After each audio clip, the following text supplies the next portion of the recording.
unable to join us. So I, Shenandra Usher, will stand in as chairperson as his delegated designee for the week.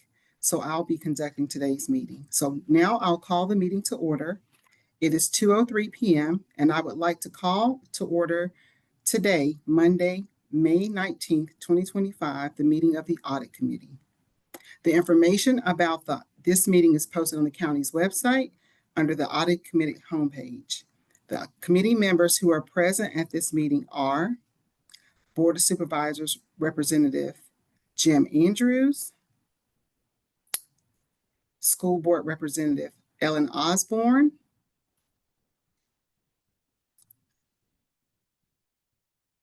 the Superintendent Designee Rosalind Schmidt, our auditors, Addison Rushley and Megan Arkenbright.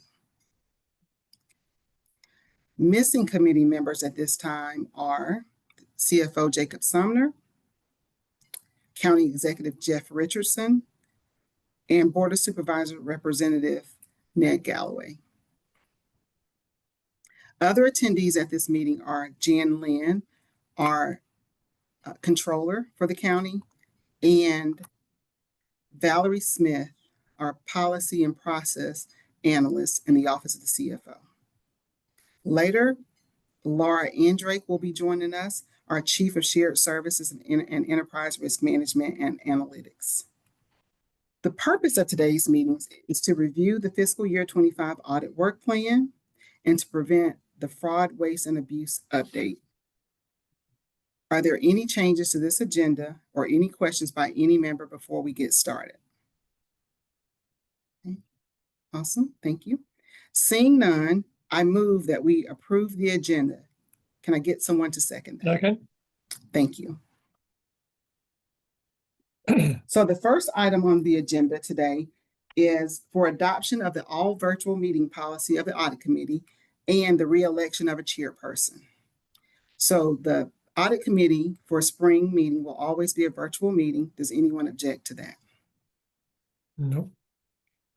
Awesome, thank you.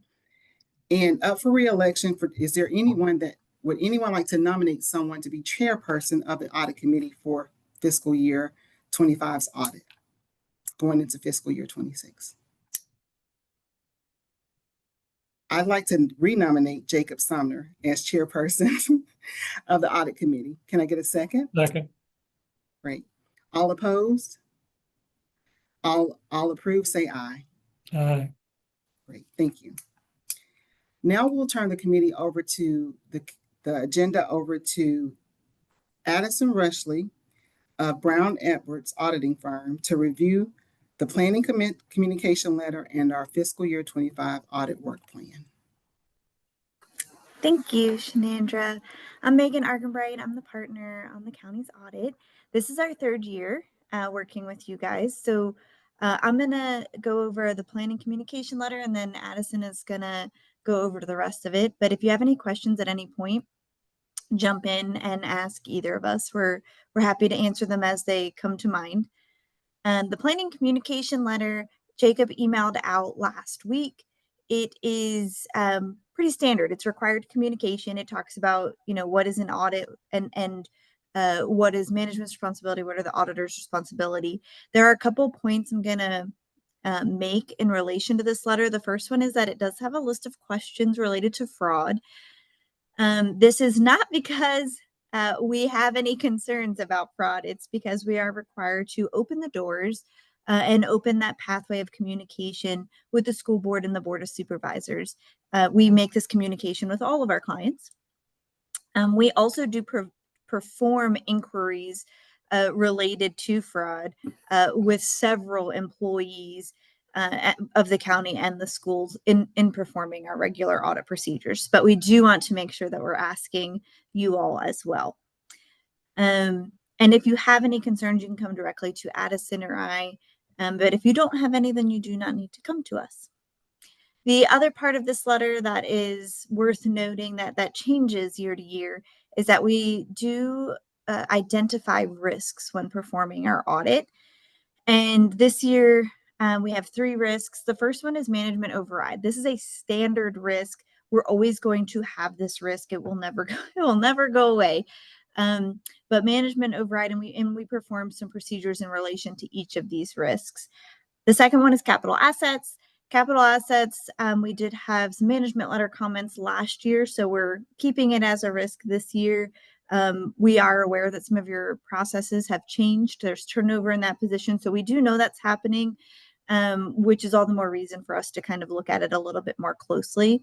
And the last one, not a shock to you all probably, is that you had an accounting system update, and therefore we are going to perform some procedures around that update to make sure that the numbers and the outcomes in that software are what they should be. So those three areas are things that we have discussed internally, and we'll do specific procedures related to them. All right, Addison, you're good. I'll take it and try and share my screen real quick. So first I'll just share kind of a soft calendar for us. And it looks like it's up there. So we will be on site at the end of June for preliminary field work. We do a lot of APA procedures here. We do some VRS testing. We look at internal controls. We'll have some members or some meetings with members of management. Usually on site for 4 or 5 days that week. It's usually nothing too intense for anybody that we're working with. Then in July, we've got time where we do school activity funds for the most part. So we work with the schools on that one. Not much with the county employees. Then we start single audit in August. So this is usually working with very specific programs, usually Medicaid, child nutrition. Sometimes accounting members are getting their hands involved helping us out with certain stuff. But these are federal programs that we're required to audit once a year, once every 3 years, depending on spending. And then October is really when everybody becomes pretty familiar with us. That's when we'll be on site. So we'll be on site kind of that last week of September into October. And then we do a lot of remote field work while we're not there. We come back on site, do some more remote field work. And then we start report prep, which we're going to be preparing the FY25 financial statements this year again for the county. So that carries October through November. And then in December is when we aim to have finalized report ready for review in front of everybody at the board meeting. So that's kind of just a quick summary of it. For anybody who's been looking at our schedule from the past few years, nothing about this is really too different other than a couple date changes here or there. But that is the soft schedule on that one. I'll go ahead and take the schedule away. Any questions on that while I'm getting my settings back? Cool. And then the last thing that Megan and I wanted to cover today, I think the county is probably mostly familiar at this point with us, with our audit procedures. Certainly, as she said, with the new accounting system this year, there will be some changes and differences. I think an understanding as we develop how we're going to respond to that. But with you guys switching to Tyler, that's nothing that we haven't been exposed to with any of our other audits, so we're pretty familiar with it. The one big change, moderate change, if you will, from an accounting standpoint, with a GASB 101, the new accounting standard for this year, is with compensated absences. So we wanted to take just a few minutes to kind of go over what that is, what it's going to involve this year. The good news is GASB, when they came out with GASB 101, which is compensated absences, they didn't want to make it a huge burden on localities, and they kind of wrote in their implementation as they were doing this. So for the most part, it's looking at accrued leave balances, so sick leave, vacation time. There's all sorts of various leave policies that, military leave, family leave, that could end up falling into consideration with this policy. But over the past 20 or 30 years, they were starting to notice that a lot of localities were accounting for leave differently. Leave policies were becoming much more nuanced. There's a lot more that employers were willing to offer employees just to be able to bring them in and meet needs. And so they wanted to kind of make a more unified accounting method for this if they could. The largest impact that it's going to have is on the government-wide statements for the county and for the schools relating to long-term and short-term liabilities for sick leave and vacation leave. The estimate that gets done to do that is a little bit more involved, and it doesn't look at only what is going to be paid out to employees at termination, but also is there leave that they have earned in the course of their employment that might be paid out in the course of their employment. So sick leave is the biggest one for this one. Usually a lot of localities were just recording a liability for the leave they expected to pay out when an employee left their employment. Now you also kind of have to make an estimate of what could you have to pay out as general leave if that employee takes sick leave, 1 or 2 weeks a year. And so the method of estimating that is a little bit more sophisticated, if you will, and it relies on localities using information available to them through HR reporting or through payroll reporting, just kind of looking at the historical leave of those balances. It will generally increase that liability itself, but again, it's a government-wide entry, so it will not impact any of the fund level statements, the general fund, the school's operating fund, any of that. It won't have any specific balance that gets included there that would require any difficulties for things like budgets or anything like that. It stays entirely away from that, and it only would impact the government-wide statements.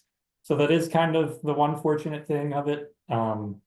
Is I'm sure the budget department's going to like it because it's a lot, there's just used to paying out and budgeting for salaries and everything like that. So there is no change on that instance. It's not as complicated as the previous standards with leases or SPIDAs or pension balances or anything like that. So we have started working with the county a little bit on, kind of assisting in developing that estimate and what that may look like. However, as it relates to the audit committee and the board of supervisors, I do not expect that you guys would be all too familiar with the reporting of it, just based on it being a government-wide balance that, for the most part, is only going to impact a couple people who are helping prepare the estimates. Megan, if there's anything in there that you wanted to chime in on, feel free to do so. But again, given that it's a pretty specific balance on the government-wide statements and it's not doing much on the fund statements, I don't really feel like it's too necessary to jump into a lot of things about it here. Yeah, I don't have anything to add other than we are going to have a lot more conversations about this at preliminary as well, because it's a estimated liability. And we already note it as an estimate of sorts, but we'll note it in a couple different places because now it's going to be more of an estimate. So yay. But yeah, we'll be trying to have those conversations earlier because it can be done earlier on the methodology and whatnot. It's not something that we need to be doing in October. And that's our goal internally with all of our clients, is to try to knock this one out while we have more time in the summer.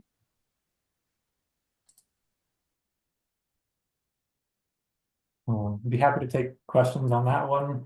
If there are none, Megan and I don't have anything else prepared. We're excited for another year with the audit. I've moved out of Charlottesville since I used to live there last year, so I do always enjoy coming back and getting to be back in the area. But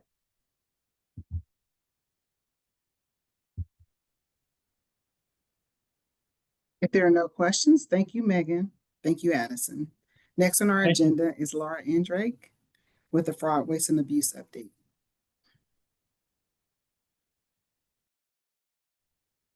Good afternoon. Laura Andrake. I'm the Chief of Enterprise Risk Management here at the county. And so each audit committee meeting, I provide to you a report of any activities that have come up since the last meeting. And so I do have a few items to review with you. There's one item that's a carryover that I reported last fall. That item is still open with investigation, which was a check fraud claim that we had.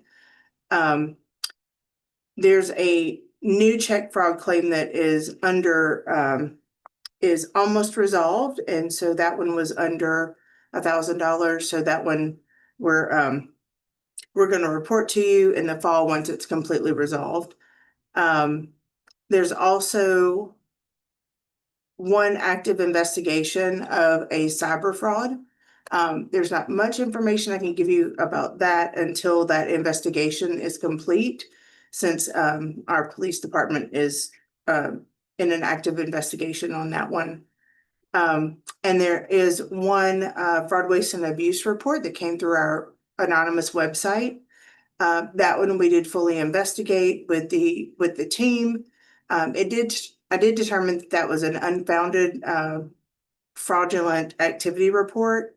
But in the process, we did improve some processes and incorporated a new approval process for one of our credit processes.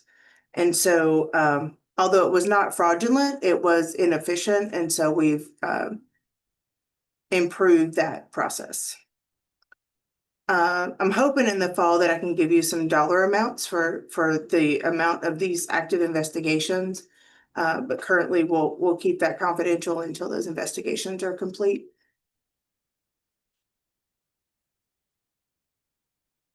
Did you have any questions for me that I can answer?